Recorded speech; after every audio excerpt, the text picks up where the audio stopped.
सभी का स्वागत है। मैं हूं किरण भारद्वाज। रक्षक जब भक्षक हुए, होने लगे बेहाल, पढ़ने लगी समस्याएं, पढ़ने लगे बीमार। कुछ ऐसा ही होता है जब किसी व्यक्ति की रोग प्रतिरोधक क्षमता उसके विपरीत या विरुद्ध कार्य करने लगती है। ऑटो इम्यूनिटी एक ऐसी बड़ी और जटिल समस्या है जिसकी वजह से कई तरह की बीमारियां हो सकती हैं। विशेष तौर पर महिलाओं में जब ये होती है या बच्चों में होती है तो इसके परिणाम दीर्घकालिक भी होते हैं और गंभीर भी। ऐसे में किस तरह से इसका प्रबंधन किया जाए, क्या इसके खतरे को कम किया जा सकता है, और यदि किसी को ऑटो इम्यून डिजीज है तो ऐसे में करना क्या है, ये हमारे विशेषज्ञ बताएंगे। सबसे पहले ये समझ लेते हैं कि दरअसल रोग प्रतिरोधक क्षमता यानी हमारा सुरक्षा कवच किस तरह से कार्य करता है और कैसे बचाव करता है बीमारियों से।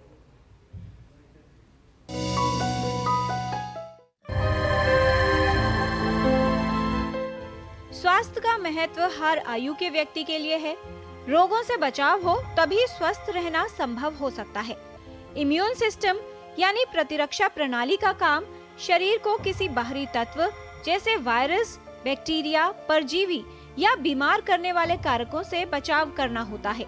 इसके अलावा ये शरीर की स्वस्थ कोशिकाओं को संक्रमित कोशिकाओं से अलग करने का कार्य करता है, जिससे शरीर पर वायरस या किसी अन्य जीवाणु या विषाणु का असर नहीं होता या उस पर हावी होने से पहले काफी समय तक रोकता है।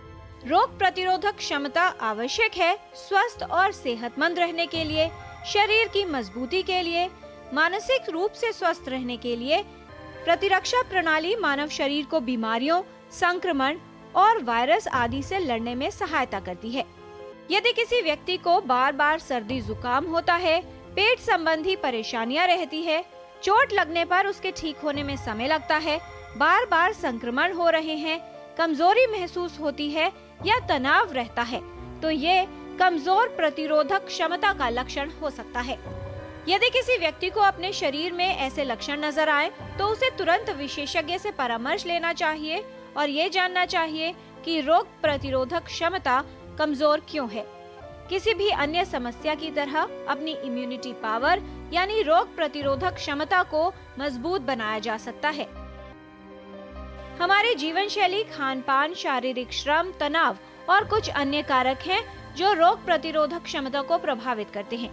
यदि आप रोगों से दूर रहना चाहते हैं, संक्रमण से बचाव करना चाहते हैं और स्वस्थ रहना चाहते हैं, तो अपनी रोग प्रतिरोधक क्षमता को मजबूत कर आप बीमारियों से बच सकते हैं और बेहतर स्वस्थ जीवन पा सकते हैं। Kiran Bhardwaj, DD News. Auto immunity यानी स्व प्रतिरक्षा एक ऐसी स्थिति जो कई बीमारियों के रूप में उत्पन्न हो सकती है, जिसकी वजह से कई समस्याएं हो सकती हैं। ऐसे में किस तरह से उसका प्रबंधन किया जाए और यदि किसी को ऑटो इम्यून डिजीज़ है तो क्यों आवश्यक है उसका सही तरीके से इलाज करवाया जाए, जान लेते हैं विशेषज्ञों से। इस विषय पर विस्तार से बात करने के लिए हमारे साथ स्टूडियो में उपस्थित है विशेषज्ञों का खास पैनल। उनसे आपका परिचय करा दें। हमारे साथ हैं doctor Anu Mahajan, professor paediatrics from Kalawati Saran hospital. हमारे साथ स्टूडियो में हैं डॉक्टर ऋचा वत्स, आप associate professor department of obstetrics and gynaecology from All India Institute of Medical Sciences, new Delhi. और विशेष तौर पर ऑटो इम्यूनिटी के बारे में बताने के लिए स्टूडियो में उपस्थित हैं doctor Uma Kumar, professor and head department of rheumatology from All India Institute of Medical Sciences. Doctor Anju Maheshwari, doctor Richa Vats और डॉक्टर उमा कुमार, आप सभी का स्वागत करते हैं स्टूडियो में। क्योंकि ऑटो इम्यून की अवस्था जो है वो काफ़ी लोगों को प्रभावित करती है और इसे लेकर भ्रम बहुत सारे हैं, तो आवश्यकता यह है कि सही जानकारी आप तक पहुंचे जो हम आप तक पहुंचा रहे हैं। इस विषय से संबंधित कोई प्रश्न अगर आप पूछना चाहते हैं या फिर कोई समस्या है जिसका समाधान आप लेना चाहते हैं तो हमारे टोल फ्री नंबर पर कॉल कीजिए। नंबर है 1800111234। आप अपने प्रश्न ईमेल के माध्यम से भी हम तक पहुंचा सकते हैं।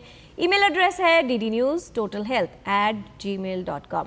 जानकारी की शुरुआत करते हैं और समझते हैं कि दरअसल स्व प्रतिरक्षा प्रणाली किस तरह से काम करती है और क्या होता है जब ऑटो इम्यूनिटी हो जाए, यानी जो हमारे शरीर की कोशिकाएं हैं, प्रतिरक्षा तंत्र है, वो अपने ही विरुद्ध कार्य करने लगता है। डॉक्टर उमा कुमार, क्या भूमिका होती है प्रतिरक्षा तंत्र की संक्रमण या रोगों से बचाव के लिए और क्यों किसी भी व्यक्ति की इम्यूनिटी ऑटो इम्यूनिटी में बदल जाती है?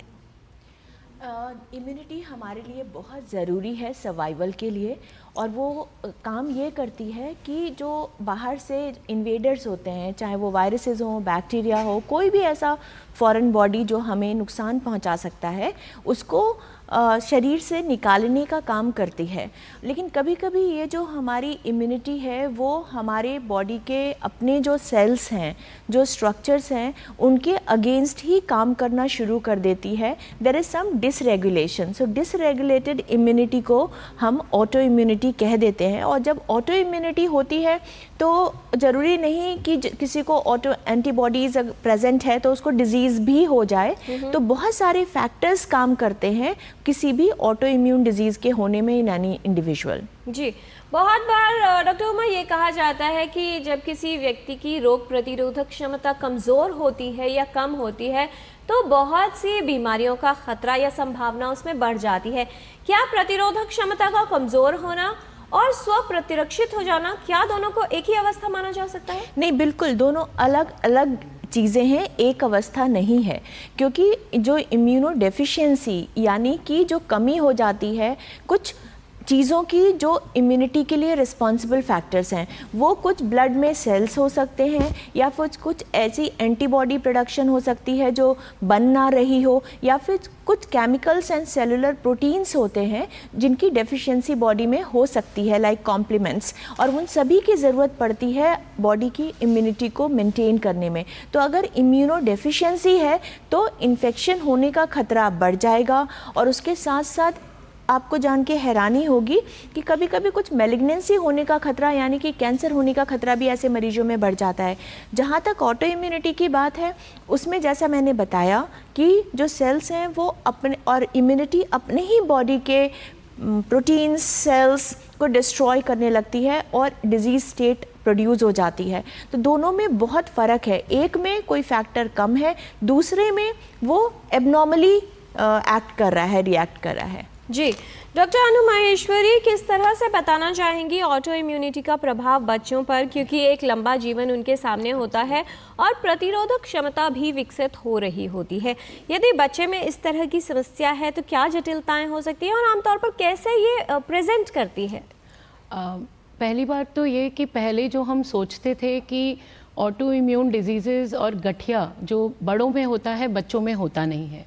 आमतौर पे ऐसा नहीं है, बच्चों में भी ऑटो इम्यूनिटी की और गठिया के रोग होते हैं और बहुत ज़रूरी है कि हम इनको जल्दी पकड़ें, क्योंकि कई बार बच्चों में एडल्ट्स की तरह वो टिपिकल सिम्टम्स नहीं होते हैं। बच्चे आते हैं बड़े नॉन स्पेसिफिक कंप्लेंट्स के साथ, थोड़ा बुखार, थोड़ी थकान, थोड़ा सा बिहेवियर ठीक नहीं है, थोड़ा सा लिम्पिंग। अगर पेरेंट्स उस बच्चे को ठीक से ना देखें तो बहुत बार गठिया जैसा रोग बहुत देरी में हमारे पास आता है।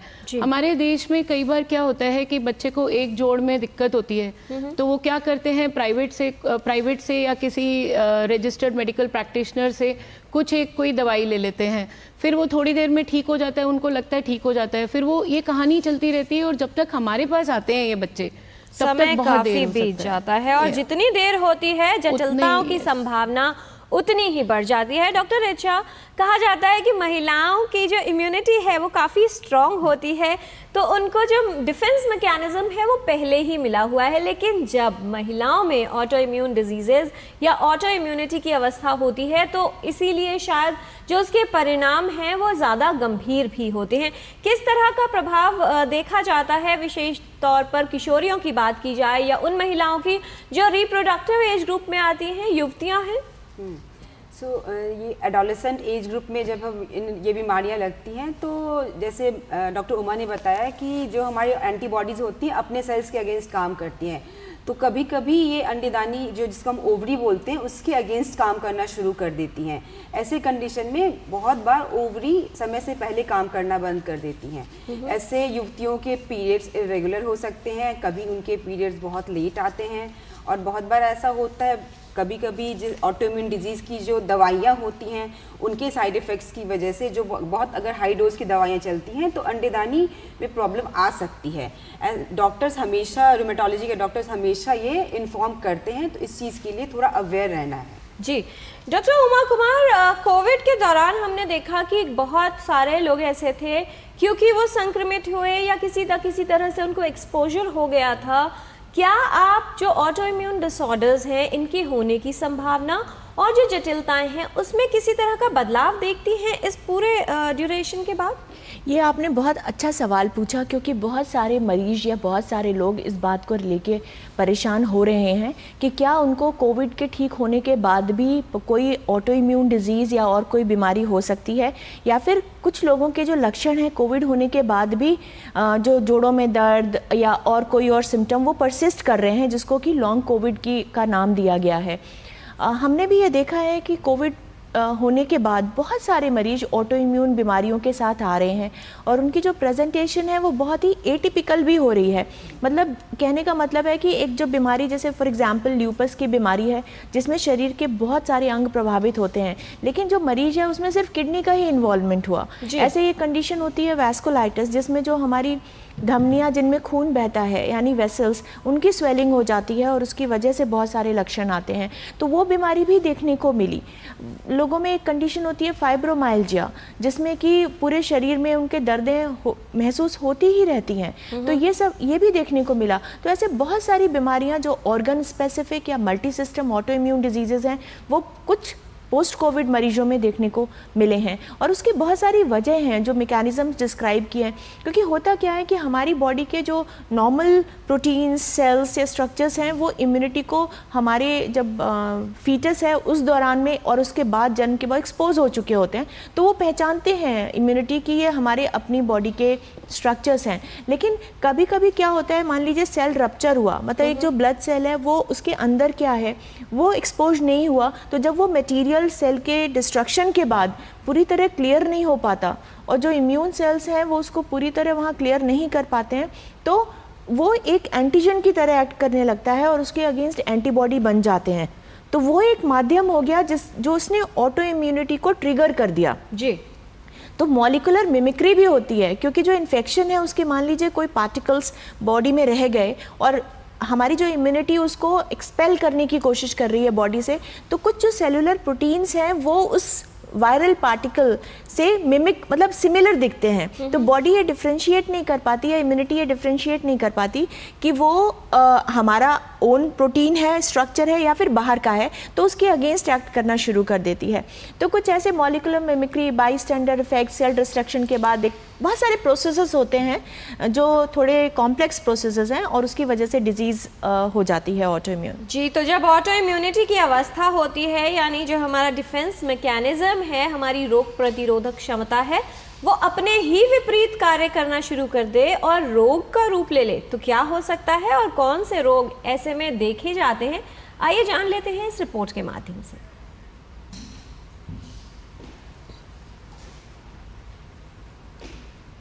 बचाव और संक्रमण से लड़ने के लिए आवश्यक है कि व्यक्ति की रोग प्रतिरोधक क्षमता मजबूत हो, लेकिन कई बार प्रतिरोधक प्रणाली अपने ही शरीर के प्रति विपरीत कार्य करने लगती है। ऐसे में बीमारी उत्पन्न होने का खतरा रहता है, जिन्हें ऑटो इम्यून डिजीजेज यानी स्व प्रतिरक्षित रोग कहते हैं। महिलाओं में स्व प्रतिरक्षित रोग होने का खतरा अधिक होता है। गर्भवती महिला को स्व प्रतिरक्षित रोग होने पर उसकी जटिलताएं बढ़ सकती हैं। बच्चों में भी ऑटो इम्यून डिजीजेज की संभावना रहती है। ऑटो इम्यून डिजीजेज में कई बीमारियां शामिल हैं। Lupus, scleroderma, rheumatoid arthritis, multiple sclerosis, celiac disease, psoriasis जैसी बीमारियां ऑटो इम्यून बीमारियों में शामिल हैं। ऑटो इम्यून डिजीज होने पर व्यक्ति की प्रतिरक्षण प्रणाली बीमारियों को रोकने की बजाय अपने ही शरीर की स्वस्थ कोशिकाओं व ऊतकों को नष्ट करने लगती है। प्रतिरक्षण कमजोर हो जाता है। ऑटोइम्यून डिजीजेज शरीर के अलग अलग अंगों, ऊतकों, जोड़ों, मांसपेशियों, त्वचा, रक्त कोशिकाओं, रक्त नलिकाओं और कुछ ग्रंथियों को भी प्रभावित कर सकती हैं। पारिवारिक इतिहास होने पर ऑटो इम्यून डिजीजेज होने का खतरा बढ़ जाता है। रोग का इलाज कैसे होगा ये बीमारी के प्रकार पर निर्भर करता है, लेकिन अधिकतर मामलों में लक्ष्य होता है प्रतिरक्षा प्रतिक्रिया को कम करना। यदि ऐसा पता चले कि ऑटो इम्यून बीमारी से कोई व्यक्ति ग्रस्त है तो विशेषज्ञ के परामर्श अनुसार सही इलाज करवाना आवश्यक है। सही इलाज से ऑटो इम्यून डिजीजेज को काफी हद तक नियंत्रित किया जा सकता है। बेहतर प्रबंधन के लिए जीवन शैली में बदलाव की भी आवश्यकता होती है। किरण भारद्वाज, टोटल हेल्थ।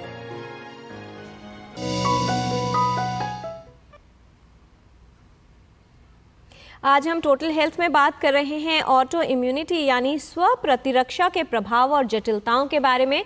हमारे साथ उपस्थित है विशेषज्ञों का खास पैनल। हमारे साथ हैं doctor Anu Maheshwari, professor paediatrics, Kalawati Saran children's hospital. Discussion में शामिल हैं doctor Richa Vats, associate professor, department of obstetrics and gynaecology, All India Institute of Medical Sciences, and doctor Uma Kumar, professor and head rheumatology, All India Institute of Medical Sciences, new Delhi.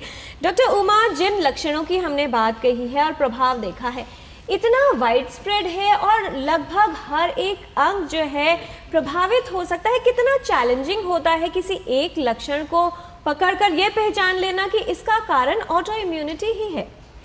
देखिए, आप इस बात से आसानी से समझ सकते हैं कि कितना चैलेंजिंग होता है ऑटो इम्यून डिजीज़ को डायग्नोज करना, क्योंकि ऑटो इम्यून डिजीज़ के डायग्नोसिस के लिए कोई डायग्नोस्टिक मार्कर नहीं है कि हम कहें कि ये टेस्ट करवा लीजिए और पता चल जाएगा कि आपको ऑटो इम्यून बीमारी है। क्योंकि जो मार्कर्स हैं वो हेल्प करते हैं डायग्नोसिस में, यानी कि वो सरोगेट मार्कर्स हैं। और जो डायग्नोसिस होती है ऑटो इम्यून डिजीज़ की, ज़्यादातर जो डिटेल्ड हिस्ट्री पेशेंट से ली जाती है, उनको एग्जामिन किया जाता है और उसके बाद जो टेस्ट होते हैं वो थोड़ा सपोर्ट करते हैं ऑटो इम्यून डिजीज़ की डायग्नोसिस के लिए। कहा यह जाता है कि पहले आप और सेकेंडरी कॉजेज़ को रूल आउट कीजिए जो कि बहुत सारे ऑटो इम्यून डिजीज़ को मिमिक करते हैं, तो उसके बाद ही ऑटो इम्यून डिजीज़ की डायग्नोसिस होती है। और एक बात ये भी जाननी ज़रूरी है कि जो ऑटो इम्यून डिजीज़ेज़ हैं वो, जैसे मैंने कहा कि ऑर्गन स्पेसिफिक हो सकते हैं, यानी कि हो सकता है किसी की आंख में प्रॉब्लम हो खाली, या किसी के ब्रेन में प्रॉब्लम हो, या किसी के पैनक्रियाज में प्रॉब्लम हो, या किसी के लंग्स में प्रॉब्लम हो। और दूसरी चीज़ यह हो जाती है कि मल्टी सिस्टम डिजीज़ हो, यानी कि जनरल सिम्टम्स भी होते हैं और डिफरेंट ऑर्गन्स की जो इन्वॉल्वमेंट है उनके लक्षण भी देखने को मिलते हैं। तो काफ़ी चैलेंजिंग होता है इन डिजीज़ेस को डायग्नोज करना और इनको ट्रीट करना भी। जी डॉक्टर ऋचा, यदि किसी महिला को ऑटो इम्यून डिसऑर्डर है किसी तरह का, कई ऐसी समस्याएं हैं जिसमें देखा जाता है कि गर्भधारण में भी समस्या होती है। किस तरह से प्लानिंग की आवश्यकता होगी ऐसे में, यदि वो मेडिकेशन पर है या अदरवाइज, और कैसे आप लोग ये तय करते हैं, सुनिश्चित करते हैं कि जो गर्भधारण की पूरी प्रक्रिया है डिलीवरी तक, प्रसव तक, वो सुरक्षित तरीके से हो जाए? ये जब भी किसी भी महिला को ऑटो इम्यून डिजीज़ होते हैं तो ये बहुत ज़रूरी है आप अपने रिमेटोलॉजिस्ट से रेगुलर फॉलोअप पे रहें। और आप अपने जब भी आप प्लान करते हैं, आपकी मैरिज होती है और आप प्लान करते हैं कि आप फैमिली आगे बढ़ाएंगे, प्रेगनेंसी प्लान करेंगे, आपको डॉक्टर को बताना है जी। क्योंकि बहुत सारी दवाइयाँ ऐसी होती हैं। यहाँ पर रुक रहे हैं और आपको यहाँ पर सीधे लिए चलते हैं। डोनाल्ड ट्रंप के ऊपर जो हमला हुआ है उस पर प्रधानमंत्री नरेंद्र मोदी ने अमेरिका के पूर्व राष्ट्रपति डोनाल्ड ट्रंप पर हुए जानलेवा हमले को लेकर चिंता जताई है। प्रधानमंत्री मोदी ने सोशल मीडिया मंच पर ये कहा है कि इस हमले की निंदा की है और कहा है कि मेरे मित्र पूर्व राष्ट्रपति डोनाल्ड ट्रंप पर हुए हमले पर मैं बहुत चिंतित हूँ। इस घटना की कड़ी निंदा करता हूँ। राजनीति और लोकतंत्र में हिंसा का कोई स्थान नहीं है। उनके शीघ्र स्वस्थ होने की कामना करता हूँ। हमारी संवेदनाएं और प्रार्थनाएं मृतकों के परिवार, घायलों और अमेरिकी लोगों के साथ हैं।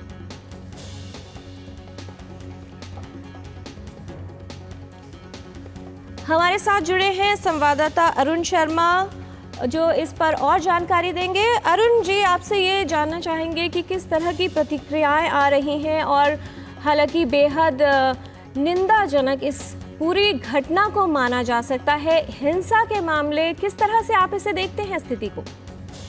देखिए, former US president Donald Trump Pennsylvania में इलेक्शन रैली कर रहे थे बटलर के अंदर जी। अब वहां पर क्राउड में से गन शॉट आया और सीधे उन्हें लगता है, और जाहिर सी बात है कि ये एक वायलेंट एक्ट है। और प्राइम मिनिस्टर नरेंद्र मोदी ने रीट्वीट करके कहा है कि वायलेंस की कोई जगह नहीं है डेमोक्रेसी के अंदर। इनफैक्ट वो वर्ल्ड लीडर में से I think one of the पहले आई थिंक आप कह सकते हैं वर्ल्ड लीडर हैं एक तरह से, जिन्होंने इस पर अपना रिएक्शन दिया है और इसको कंडेम किया है, इस वायलेंट अटैक को। डोनाल्ड ट्रंप हालांकि जो उनका स्टाफ है वो बता रहा है कि वो इस समय पर सेफ हैं, लेकिन हाँ उन पर अटैक हुआ है और उनको एक तरह से क्षति भी पहुंचे, बिकॉज ब्लड के मार्क्स भी उनके चेहरे पर देखने को मिले हैं। कई रिपोर्ट्स ये आ रही हैं जब गन शॉट फायर हुआ था। इनफैक्ट प्राइम मिनिस्टर मोदी ने बिल्कुल साफ तौर पर कहा है, ट्वीट के अंदर भी इस बात पर रिएक्ट किया है और कहा है कि उनके जल्द स्वस्थ होने की कामना करते हैं, लेकिन इस तरह की जो वायलेंट एक्टिविटीज होती हैं इसकी डेमोक्रेसी में कोई जगह नहीं होती। और इसकी उन्होंने एक तरह से कड़ी निंदा की है। जहाँ तक इस गन शॉट की बात की जाए जो डोनाल्ड ट्रंप के ऊपर हुआ है, और ये काफी अनफॉर्चुनेट है बिकॉज रिपब्लिकन उम्मीदवार है डोनाल्ड ट्रंप, वो पेंसिल्वेनिया के अंदर इलेक्शन रैली कर रहे थे और बीच रैली के अंदर ही एक तरह से उन पर एक गन शॉट होता है। तो ये अपने आप में दर्शाता है कि एक तरह से वायलेंस चाहे वो कुछ भी हो, लेकिन वायलेंस के लिए कोई जगह नहीं हो सकती। दूसरा पॉइंट यहाँ पर ये आता है कि यूएस में भी एक तरह से बाइडेन है, उन्होंने भी बात की है यूएस प्रेसिडेंट बाइडेन ने ट्रंप से, और एक तरह से जो वर्ल्ड लीडर्स में देखा जाए तो prominent leader prime minister Modi रहे, जिन्होंने उनसे उनके लिए ट्वीट किया है और उनकी सलामती की एक तरह से प्रार्थना की है और कंडेम किया है इस वायलेंट एक्टिविटी को।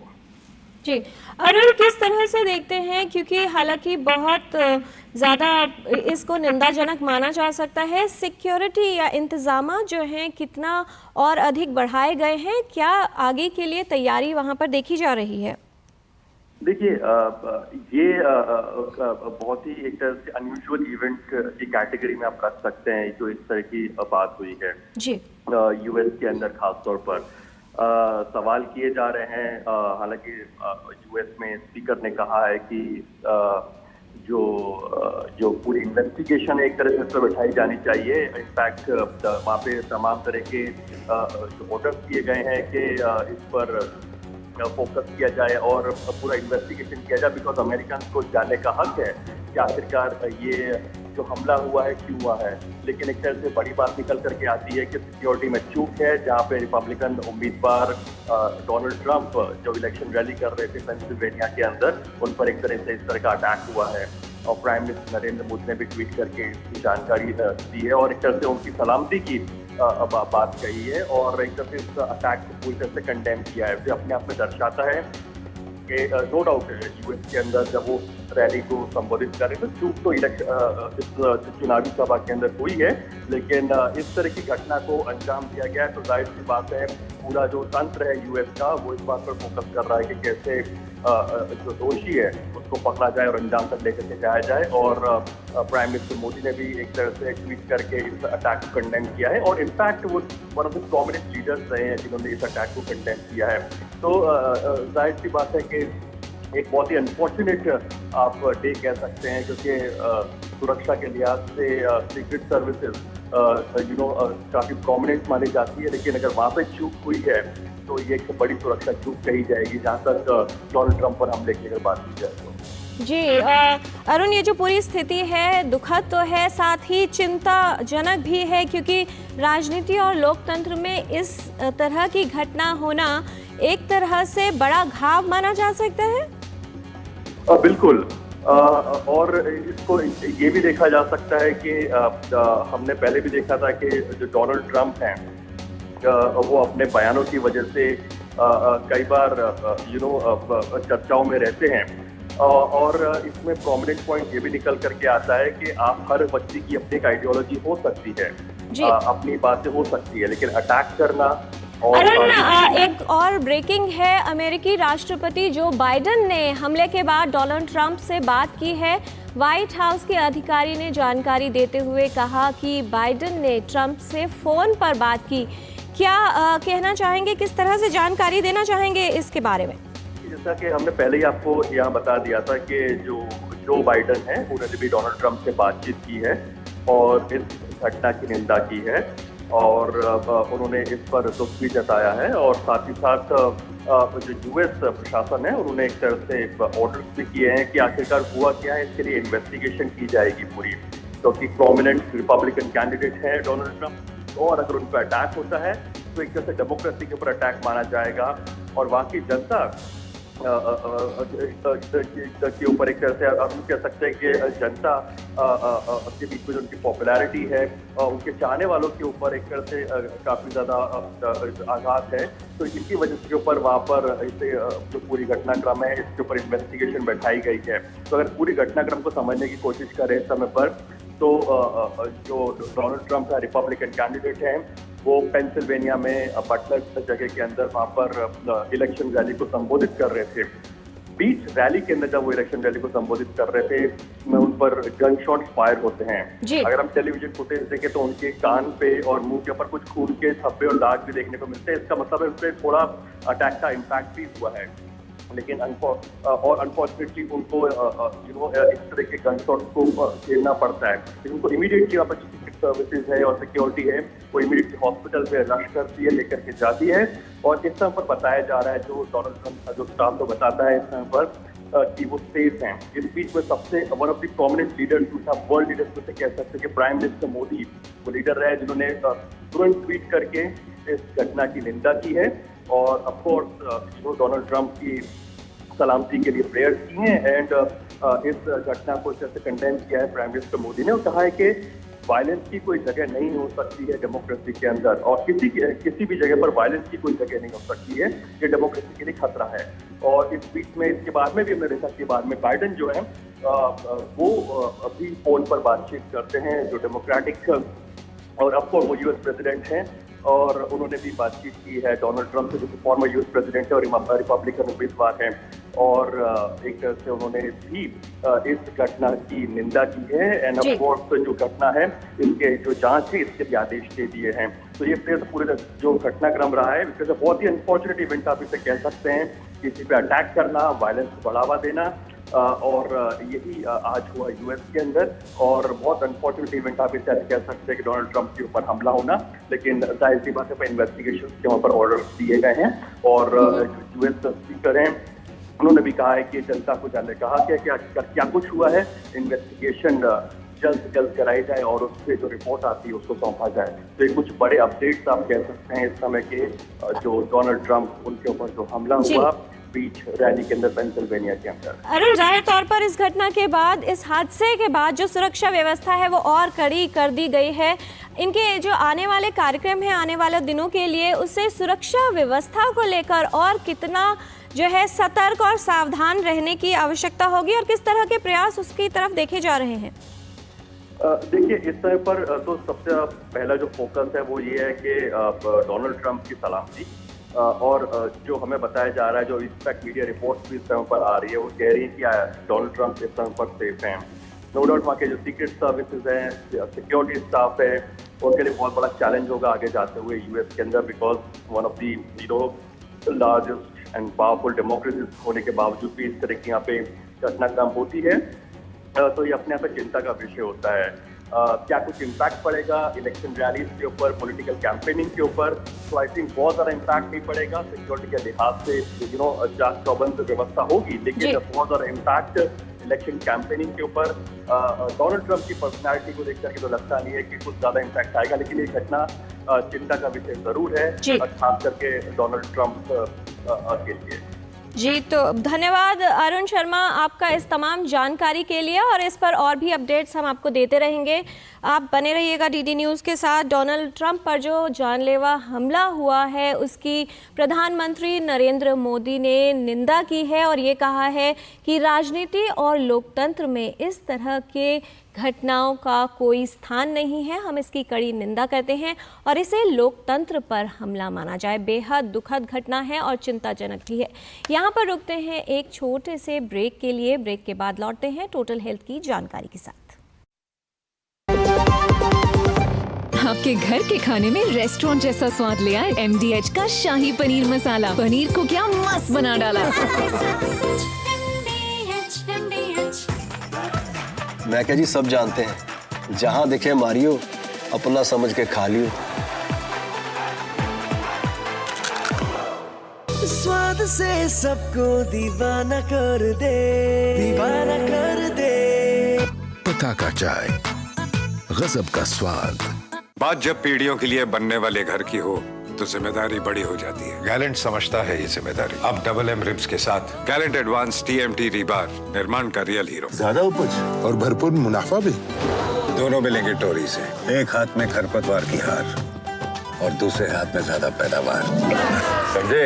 IIL के ट्रैक्टर ब्रांड का टोरी। अब खरपतवार होगा हक्का बक्का, बढ़ेगा मक्का। वो मिस्टर विकास की फाइल आप पॉलिसी बाजार। मैम, आपका हेल्थ इंश्योरेंस क्लेम अप्रूव हो गया है। अब आप सर को घर ले जा सकती हैं। क्लेम के टाइम पे हमेशा आपकी हेल्प को तैयार। पॉलिसी बाजार, 1 करोड़ का हेल्थ इंश्योरेंस सिर्फ 390 रुपए महीने से शुरू। ब्रेक के बाद टोटल हेल्थ में आपका स्वागत है। आज हम बात कर रहे हैं ऑटो इम्यूनिटी के बारे में, इसके प्रभाव और जटिलताओं के बारे में। जानकारी को आगे बढ़ाते हैं। डॉक्टर अनु, बच्चों में जब इस तरह की अवस्था होती है, क्या उनके विकास पर भी प्रभाव पड़ता है? और दूसरी बात जो आपने लक्षणों की कही थी, बहुत वेग लक्षण होते हैं, ओवरलैपिंग है, कई तरह की बीमारियों में हो सकते हैं। कितना महत्वपूर्ण भूमिका आप मानती हैं उन विशेषज्ञों की जिनके पास सबसे पहले बच्चे उनके माता पिता के साथ जाते हैं? बिल्कुल, बच्चों में सिम्टम्स बहुत ही वेग होते हैं एंड डिजीज़ जो है वो इवॉल्व करती है। तो पहले जिस डॉक्टर के पास गए हैं, हम ये नहीं बोल सकते कि उस डॉक्टर ने ठीक से देखा नहीं, क्योंकि सिम्टम्स जो हैं वो समय के हिसाब से इवॉल्व करते हैं। हो सकता है उसको पहले बुखार हो लेकिन जोड़ों का दर्द ना हो, वो सेकंड डॉक्टर के पास आया, उसको जोड़ों का दर्द भी हो गया। जब तक मेरे पास आया तब तक उसको रैश भी आ सकता है। तो ऐसा नहीं है कि पहले और दूसरे डॉक्टर ने देखा तो उसको ठीक से नहीं देखा एंड मैंने देखा तो मैंने ठीक से देखा, ऐसा नहीं होता है। सो डिज़ीज़ जो है वो इवॉल्व करती है। जितनी जल्दी हम पकड़ेंगे, एडल्ट रूमेटोलॉजी कंडीशन से बच्चों की रूमेटोलॉजी कंडीशन ऐसे डिफरेंट होती है कि अगर हम जल्दी इलाज करें तो बच्चे पूरी तरीके से ठीक हो जाते हैं। हम दवाइयाँ बंद भी कर सकते हैं और अगर इन बीमारियों का इलाज ना करें तो उनकी ग्रोथ पे, उनके डेवलपमेंट पे बहुत ज़्यादा इरिवर्सिबल, जो कि हम रिवर्स नहीं कर सकते, वैसा डैमेज हो सकता है। जी, और दवा जो है किस अवस्था में बंद करनी है, इसका जो फैसला है या वो विशेषज्ञ के परामर्श से ही किया जाएगा। खुद ऐसा लगे कि लक्षण कम हो रहे हैं या बीमारी शायद ठीक हो रही है तो दवा बंद बिल्कुल नहीं करनी है। डॉक्टर रिचा, जो बात आप कह रही थी कि जब स्वप्रतिरक्षी रोग है किसी महिला को, ऐसे में जब वो कंसीव करती है तो कुछ खतरे हो सकते हैं, किस तरह से एक फुल प्रूफ या खतरे की संभावना को हम लोग कम कर सकते हैं? और during pregnancy and planning the pregnancy वाली जो अवस्था है, कितनी महत्वपूर्ण हो जाती है ऐसे मामलों में? प्लानिंग प्रेगनेंसी बहुत ही महत्वपूर्ण है। आपको अपने डॉक्टर को बताना है कि आप प्रेगनेंसी प्लान कर रहे हो। डॉक्टर आपको हमेशा एडवाइस करेंगे जब डिजीज़ आपकी स्टेबल हो तभी आप प्रेगनेंसी प्लान करें। अगर डिजीज़ स्टेबल है तो कुछ ऐसी दवाइयाँ हैं जो आप प्रेगनेंसी में ले सकती हैं, कुछ नहीं ले सकती हैं। तो अगर आप एडवांस में डॉक्टर को बताएंगे, वो आपको पहले ही वेल इन एडवांस कुछ दवाइयाँ 3 महीने पहले बंद करनी है तो वो आपको बता देंगे, आप टाइम से स्टॉप कर सकती हैं। बट बाय चांस आप डॉक्टर से नहीं पूछ पाएँ तो अपने आप से दवाइयाँ बंद नहीं करनी है, आपको डॉक्टर से सलाह लेनी है, क्योंकि बहुत सारी दवाइयाँ हैं जो कम्प्लीटली सेफ़ है और ज़रूरी भी हैं। आप उसको बंद करेंगे, उसके दुष्प्रभाव ज़्यादा पड़ेंगे आपकी प्रेगनेंसी पे। और pregnancy no doubt high risk होती है, पर मोस्ट ऑफ द मदर्स जो ल्यूपस वाली होती है, जो मोस्ट कॉमनली देखी जाती है, बच्चे को स्वस्थ रूप से घर लेके जाती हैं। इसलिए हमेशा डॉक्टर के कंसल्ट में रहना और हमेशा मल्टीडिसिप्लिनरी टीम, जिसमें गायनेकोलॉजिस्ट, पीडियाट्रिशियन, रिमेटोलॉजिस्ट, ये सब हो, उनके साथ हमेशा कांटेक्ट में रहना एंड पूरी प्रेगनेंसी रेगुलर फॉलोअप पे रहना है। एक टर्शरी केयर हॉस्पिटल जहाँ पे ये सब डॉक्टर्स अवेलेबल हों, इन सब का ध्यान रखें। फिलहाल एक कॉलर हैं राजस्थान से, जगदीप है फोन लाइन पर। स्वागत आपका टोटल हेल्थ में, सवाल पूछिए। नमस्कार जी, नमस्कार। पूछना है मैडम, मेरे घुटनों में दर्द रहने लग गया, तो अब मुझे एक्सरसाइज वगैरह करनी, दौड़ने वाली रोज इस तरह की एक्सरसाइज करनी चाहिए कि नहीं करनी चाहिए? आपकी उम्र कितनी है? मेरी उम्र है 55 साल। जी डॉक्टर उमा, क्या ये घुटने इनके प्रभावित हो रहे हैं? क्या गठिया रोग इस तरह से प्रेजेंट कर सकता है? और अगर मान लीजिए गठिया की समस्या है तो क्या उसमें आप लोग रेकमेंड करते हैं कि एक्सरसाइज की जाए? क्योंकि बहुत से लोग हैं जो एक्सरसाइज करना छोड़ देते हैं। नहीं, एक तो जो हमारे घुटने हैं उनकी इन्वॉल्वमेंट बहुत सारी बीमारियों में हो सकती है, लेकिन उम्र के हिसाब से शायद इन्होंने कहा इनकी उम्र 50 साल से ज़्यादा है, तो चांसेस हैं कि इनको ऑस्टियोआर्थराइटिस, जो कि एक वेयर एंड टेयर वाली आर्थराइटिस होती है, यानी कि डीजेनरेटिव आर्थराइटिस होती है, उम्र की वजह से गठिया कहा जाता है, वो हो सकती है। और एक्सरसाइजेस सबको करनी चाहिए। और सिंपल भाषा में अगर मैं बोलूँ तो जो दो हड्डियाँ जुड़ रही होती हैं उनको अपने पोजीशन में रखने के लिए और मूवमेंट स्मूथ होने के लिए मसल्स की ज़रूरत होती है, यानी कि जो स्ट्रक्चर्स जॉइंट के आसपास होते हैं। तो अगर हमारे मसल्स स्ट्रॉन्ग नहीं होंगे तो जॉइंट्स पे वेट ज़्यादा पड़ेगा, वेयर एंड टेयर ज़्यादा होगी। तो इसलिए बहुत ज़रूरी है जिनको आर्थराइटिस है और जिनको आर्थराइटिस नहीं है, दोनों एक्सरसाइज करें, लेकिन वो कस्टमाइज्ड होती है। मतलब अगर किसी को एक पर्टिकुलर प्रकार का गठिया है, एक पर्टिकुलर जोड़ पे इन्वॉल्वमेंट है, तो कितना सीवियर है वो और कैसा है उसके हिसाब से उसको एक्सरसाइजेस प्रिस्क्राइब की जाती हैं। जी डॉक्टर उमा, अब बात कर लेते हैं इलाज की, क्योंकि बहुत वाइड स्प्रेड रेंज है बीमारियों के, इलाज के विकल्प भी उतने अधिक हैं और बहुत सी ऐसी दवाएं हैं जो काफ़ी महंगी हैं, आजकल काफ़ी उपयोग की जा रही हैं। जब भी किसी व्यक्ति के लिए जो ऑटो इम्यून डिजीज़ से प्रभावित है एक प्लान बनाया जाता है कि इलाज किस तरह से होगा, तो स्टेप्स कैसे लिए जाएं उसके लिए?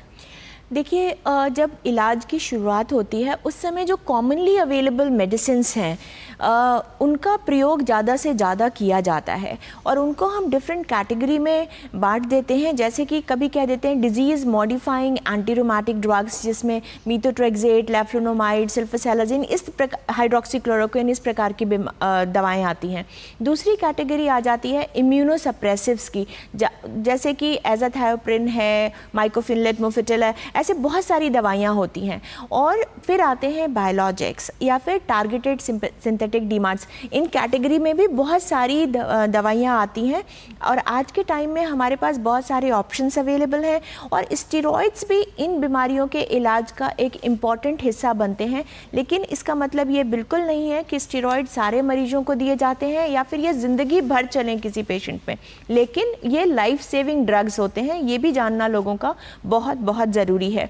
तो अगर किसी की लोकलाइज्ड डिजीज़ है, यानी कि एक पर्टिकुलर ऑर्गन में है और वो ऑर्गन मेजर ऑर्गन है या माइनर ऑर्गन है, अगर मान लीजिए किसी को स्किन की ऑटो इम्यून डिजीज़ हो गई, तो हो सकता है उसको हम दवाएं ओरल मेडिसिन ना दें, लोकल दवाएं लगाने के लिए दें। या किसी के किडनी पे इन्वॉल्वमेंट है तो उसमें बहुत एग्रेसिव ट्रीटमेंट होगा, जहां पर हम कोशिश करेंगे कि डिजीज़ को जल्दी से रिवर्स किया जाए और जिससे कि कॉम्प्लिकेशंस या फिर उसके डिजीज़ के जो सीक्वलें हैं, जो उसका आउटकम है, वो ख़राब ना हो। तो एक तो ज़रूरी है aggressive management, judicious use of immunosuppressive and disease modifying anti-rheumatic drugs, judicious use of steroids, उसके साथ साथ सपोर्टिव मेडिकल मैनेजमेंट भी ज़रूरी है। जी, आज हम टोटल हेल्थ में बात कर रहे हैं auto immune diseases, auto immunity के बारे में, किस तरह से होता है इसका प्रभाव बता रहे हैं विशेषज्ञ।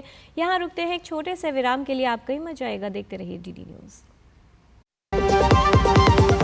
दादी के हाथों का जादू और खुशबू से महकता घर, MDH गरम मसाला, असली मसालों से भरा हूँ मैं, क्योंकि हर रिश्ता है स्वाद से जुड़ा। स्वाद से सबको दीवाना कर दे, दीवाना कर दे। पता का चाय, गजब का स्वाद। मैं क्या जी, सब जानते हैं, जहां दिखे मारियो, अपना समझ के खा लियो। बात जब पीढ़ियों के लिए बनने वाले घर की हो तो जिम्मेदारी बड़ी हो जाती है। गैलेंट समझता है ये जिम्मेदारी। अब डबल M रिब्स के साथ गैलेंट एडवांस TMT रीबार, निर्माण का रियल हीरो। चुटकुला समझ नहीं आया? समझ तो ये नहीं आता कि खेत धान का या खरपतवार का। तो इसमें समझना क्या है दोस्त? ले आओ धान के खरपतवारों का स्पेशलिस्ट ग्रीन लेबल। IIL के ट्रैक्टर ब्रांड का ग्रीन लेबल, धान के खरपतवारों का स्पेशलिस्ट। राशि की स्कूल फीस, घर का किराया, कितनी जिम्मेदारियां हैं सर पे। तुम तो टर्म लाइफ इंश्योरेंस लिए बिना ही चलेगा। पॉलिसी बाजार पे 1 करोड़ का टर्म लाइफ इंश्योरेंस सिर्फ 470 रुपए महीने से शुरू। मेंटल हेल्थ में आपका स्वागत है। ऑटो इम्यूनिटी का क्या प्रभाव होता है स्वास्थ्य पर और कौन सी जटिलताएं इससे होती हैं, ये हम जान रहे हैं विशेषज्ञों से। डॉक्टर अनु, बच्चों के परिप्रेक्ष्य में बात की जाए, आपने कहा कि कई ऐसी अवस्थाएं हैं जिसमें दवाइयाँ बंद भी हो जाती हैं। क्या यदि इलाज पूरा हो गया है या कंट्रोल हो गई है डिजीज़, ऐसे में भी नियमित रूप से फॉलोअप्स की आवश्यकता होगी, क्योंकि जीवन लंबा है और आने वाले जीवन में क्या उन्हें खतरा हो सकता है दूसरी तरह की कोई ऑटो इम्यून डिजीज़ या समस्या होने का? बिल्कुल, बच्चे छोटे एडल्ट्स नहीं होते, हम ये हर बार बोलते हैं। Children are not small adults, that is why उनका जो ट्रीटमेंट है उनके लिए कस्टमाइज होता है।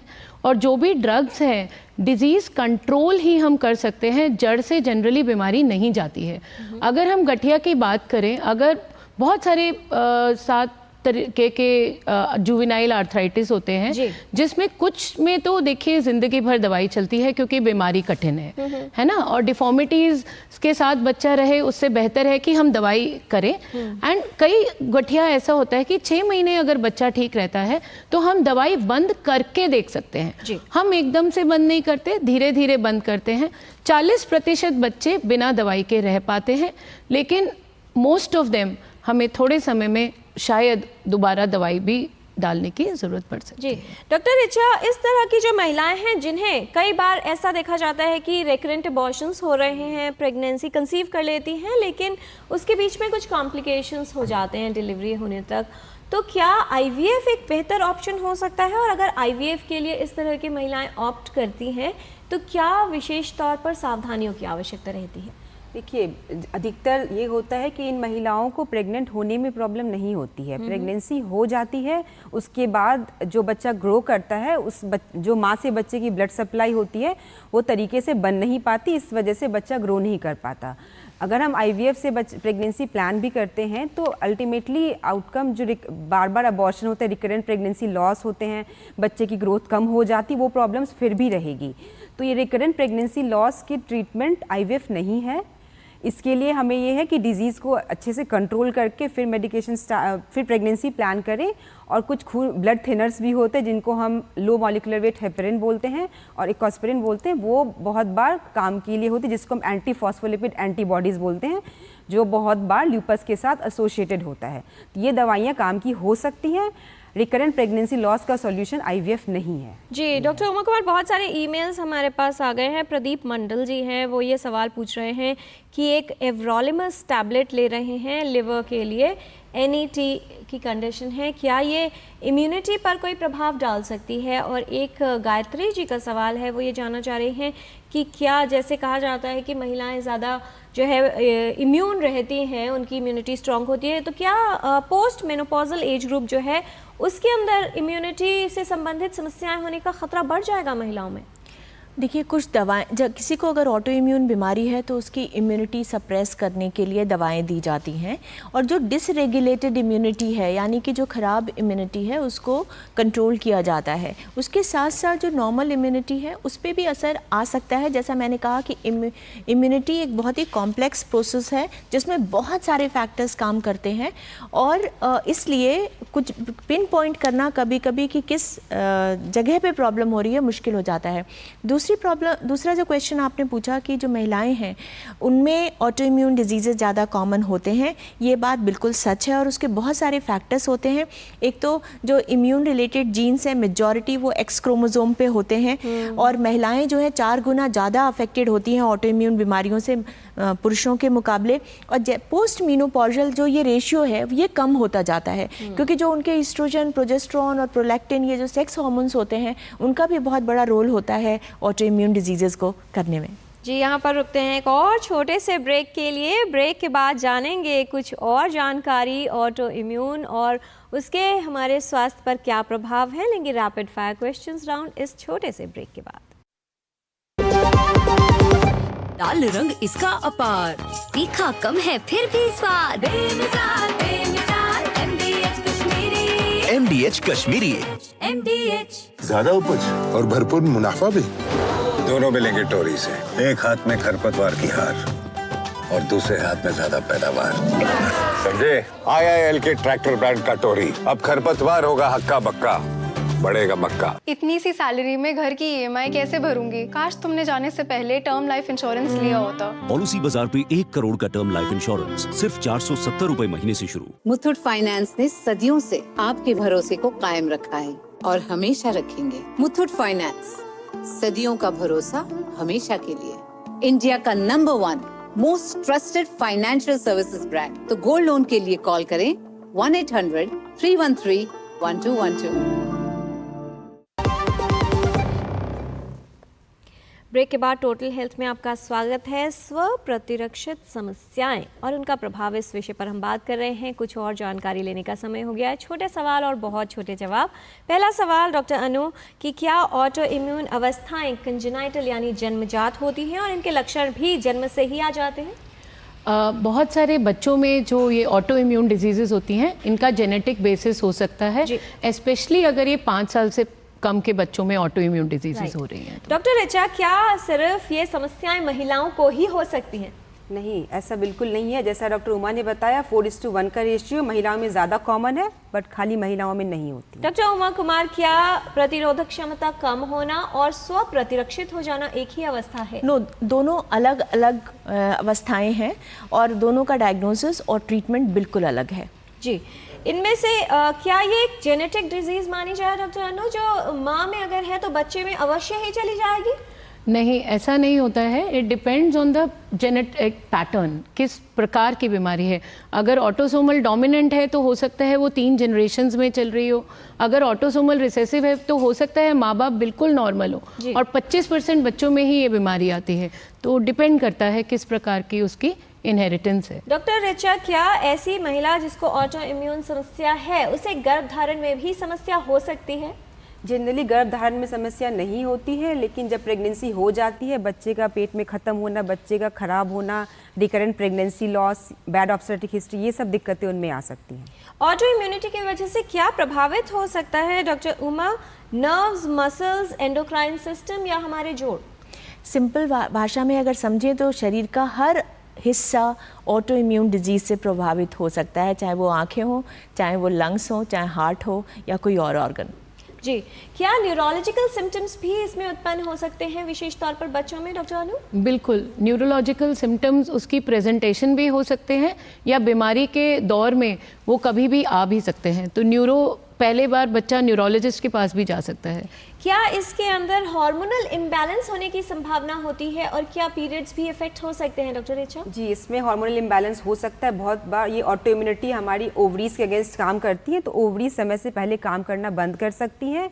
ऐसे केस में इरेगुलर साइकिल्स और प्रीमेच्योर मेनोपॉज भी हो सकता है। जी, डॉक्टर उमा कुमार, अगर टेस्ट पॉजिटिव आता है तो क्या ये मान लें कि उस महिला को या उस व्यक्ति को ऑटो इम्यून डिजीज़ है?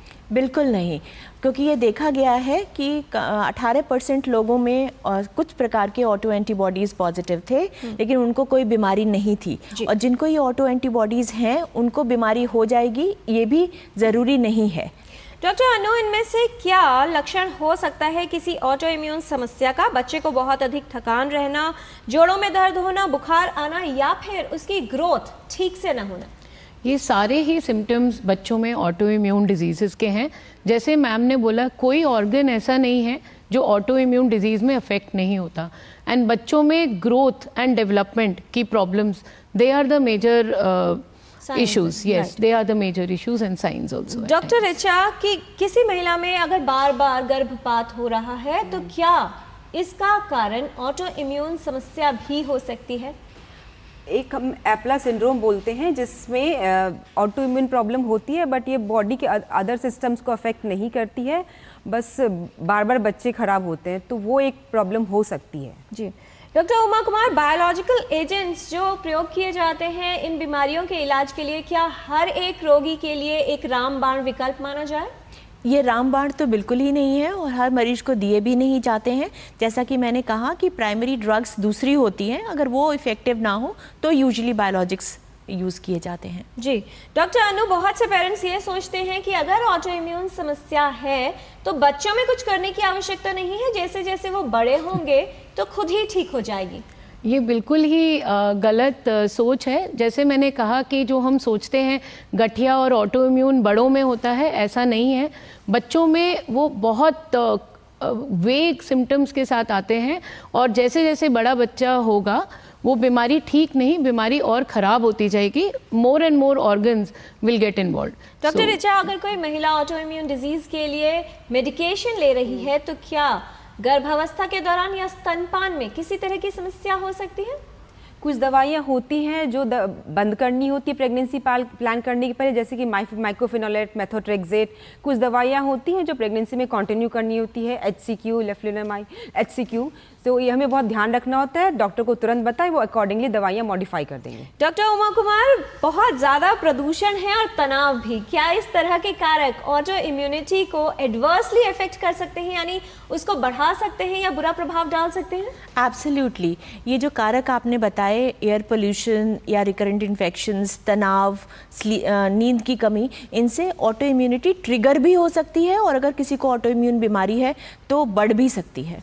डॉक्टर अनु, अगर बच्चे में ऑटो इम्यून समस्या है, इलाज ठीक से हो रहा है, कंट्रोल हो जाती है, जिंदगी भर के लिए फॉलोअप्स करवाना कितना और क्यों ज़रूरी है? ज़िंदगी भर का फॉलोअप ज़रूरी नहीं है हर बीमारी में, क्योंकि कुछ बीमारियां एज लिमिटेड भी होती हैं, कईयों में हम दवाई बंद भी कर देते हैं, लेकिन मोस्ट ऑफ द टाइम हम लोग doctor Uma Kumar ma'am adult rheumatologist के पास हमें मरीज़ों को ट्रांजिशन करना पड़ता है। हमारी जो सरकार है, गवर्नमेंट ऑफ इंडिया, वो भी ट्रांजिशन केयर के लिए बहुत they are doing a lot of work for that and we are doing, so we have to transition most of them. जी, यहाँ पर रुकते हैं एक और छोटे से ब्रेक के लिए। आप कहीं मत जाइएगा, देखते रहिए DD न्यूज़। बढ़िया है, प्राकृतिक हल्दी, मिर्ची, धनिया। नहीं, मिर्ची, धनिया, हल्दी, MDH।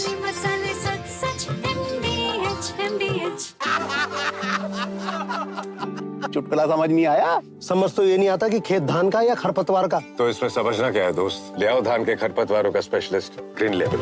IIL के ट्रैक्टर ब्रांड का ग्रीन लेबल, धान के खरपतवारों का स्पेशलिस्ट। वो मिस्टर विकास की फाइल आप पॉलिसी बाजार। मैम, आपका हेल्थ इंश्योरेंस क्लेम अप्रूव हो गया है, अब आप सर को घर ले जा सकती हैं। क्लेम के टाइम पे हमेशा आपकी हेल्प को तैयार। पॉलिसी बाजार, 1 करोड़ का हेल्थ इंश्योरेंस सिर्फ 390 रुपए महीने से शुरू। ब्रेक के बाद टोटल हेल्थ में आपका फिर स्वागत है। किस तरह से प्रभावित करती है ऑटो इम्यूनिटी हमारे स्वास्थ्य को, इस पर हम बात कर रहे हैं। और अब ले लेते हैं विशेषज्ञों से संदेश। डॉक्टर अनु, एक वाकई में क्या संदेश देना चाहेंगी? बच्चों में कितनी जल्दी पहचान और किन बातों का ध्यान रखें ऑटो इम्यूनिटी के लिए? बच्चों में ऑटो इम्यून डिजीज़ होता है, पहले उसको एक्सेप्ट करें, सही डॉक्टर के पास जाएं, सही दवाइयाँ एंड सही मात्रा में और सही ड्यूरेशन के लिए जाएं, और जब जब डॉक्टर फॉलोअप के लिए बुलाएं, वो बहुत ज़रूरी है। मैम, डॉक्टर ऋचा, जो महिलाएं गर्भधारण का सोच रही हैं, रिप्रोडक्टिव एज ग्रुप में हैं, ऑटो इम्यूनिटी से प्रभावित हैं, कितनी सतर्कता की आवश्यकता है? आपका संदेश? उनको सतर्कता बना के रखनी है और प्लान करने के पहले डॉक्टर को बताना है। दवाइयाँ चेंज करनी पड़ सकती हैं, डिजीज स्टेबल हो तभी प्लान करना है प्रेगनेंसी। डॉक्टर उमा कुमार, आपका संदेश चाहेंगे, क्योंकि आजकल जीनोम सीक्वेंसिंग की बात हो रही है और ये भी कहा जाता है कि सेल्स में मॉडिफाई किया जा सके तो कई बीमारियों का खतरा कम हो सकता है। क्या ऑटो इम्यूनिटी के मामले में भी ऐसी कोई रिसर्च है? आने वाले समय में क्या उम्मीद की जा सकती है? देखिए, आप अपने जीन्स को तो बदल नहीं सकते, लेकिन एक टेक्नोलॉजी होती है जेनेटिक इंजीनियरिंग, उसके द्वारा कुछ जो बीमारियां हैं दवाओं से कंट्रोल नहीं हो पा रही हैं, उनको यूज़ किया जाता है बीमारियों के इलाज में। बहुत धन्यवाद इस तमाम जानकारी के लिए doctor Uma Kumar, doctor Richa, doctor Anu Maheshwari, आप सभी का। हमारे विशेषज्ञ ने विस्तार से बताया है कि किस तरह से आप अपनी ऑटो इम्यूनिटी के खतरे को कम कर सकते हैं। वो कारक जिनकी वजह से ऑटो इम्यूनिटी की संभावना हो सकती है, उन्हें लेकर सतर्क रहें, और यदि समस्या है, सही जानकारी, सही जांच, सही पहचान और सही इलाज सही समय पर करवाएं तो आपका रोग काफ़ी हद तक नियंत्रित रह सकता है। टोटल हेल्थ के आज के कार्यक्रम में इतना ही। हमारी पूरी टीम को दीजिए अनुमति। नमस्कार।